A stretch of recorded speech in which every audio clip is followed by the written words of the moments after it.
Hello everyone and welcome to Retail Archaeology. Today we'll be taking a look at FYE, For Your Entertainment, which I believe is the last big mall record store chain left. Now I used to go to stores like FYE, or Sam Goody was actually the one that I went to quite often to buy CDs like this Rage Against the Machine CD here, but it seems like less and less people are going to the mall to do that. Now when I say last big mall record store chain, I mean big national chain. I know that there are some mom and pop record stores that still operate in some malls and actually do very well, and I know that there's even some regional chains that operate in malls, but as far as I can tell, FYE is the last big national chain left, and they're not even really that big. They have less than 300 stores left. Something else you'll probably notice walking around the store is that there's much more of an emphasis now on pop culture items and t-shirts and things like that, and less of an emphasis on music and DVDs and the things that you would traditionally find at a mall record store. Those take up a lot less store real estate now. FYE has faced many store closures over the years. I remember there being a lot of these stores around, even freestanding locations, but now I just kind of see them here and there occasionally in malls. The first FYE store opened in 1993, but their story actually starts a little bit earlier than that. FYE is actually owned by a company named Transworld Entertainment, and they opened their first record store, Record Town, in 1973. Now over the years they acquired several other record store chains and started some, and starting in 2001 they began uniting all of those stores under the FYE brand name. There's a chance the record store chain that you used to shop at is now owned by FYE and is, if it's still open, an FYE location. For example, they picked up Camelot Music, Coconuts, Strawberries, and also Sam Goody and The Warehouse, which were the two that I used to shop at quite a bit. FYE really expanded in the 2000s, so I thought it would be fun to take a trip in the Wayback Machine to take a look at what their website looked like in the early 2000s. This is their website in November of 2002, and this just had me cracking up looking at it. I had forgotten about a lot of these CDs and movies and some of these video games even.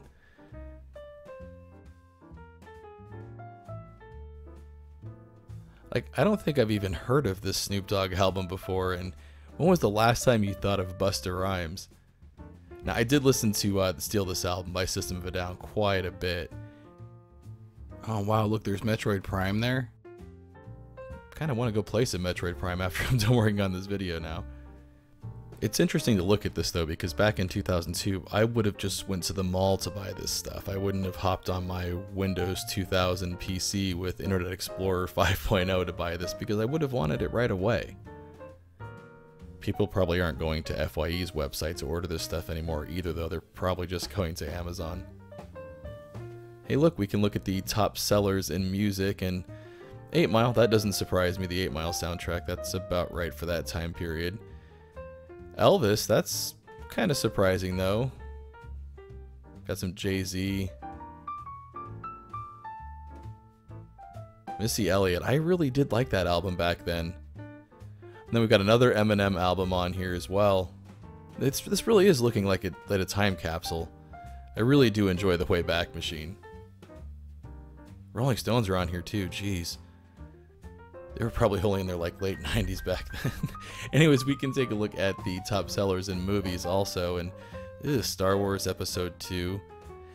Now, this Robin Williams special, I remember enjoying that quite a bit as well. I don't think I've watched that in a while, and I may go watch this after I'm done playing Metroid Prime.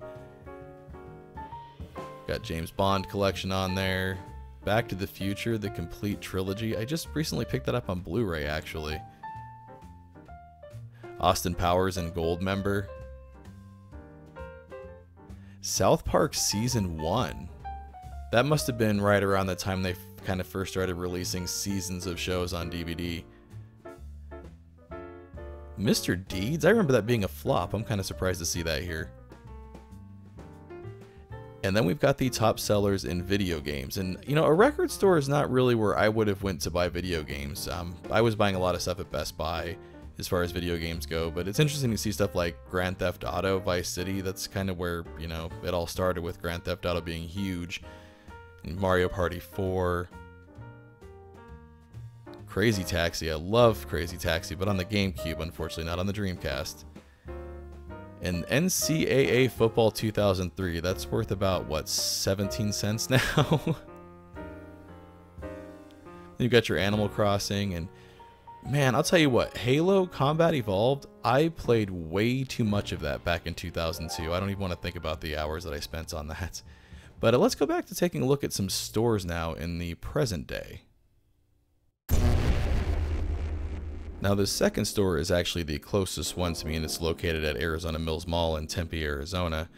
And this was probably the busiest of the FYE stores that I took a look at for this video. The next closest FYE store to me, I believe, is in Tucson. And then after that, you get into like California and New Mexico and other states.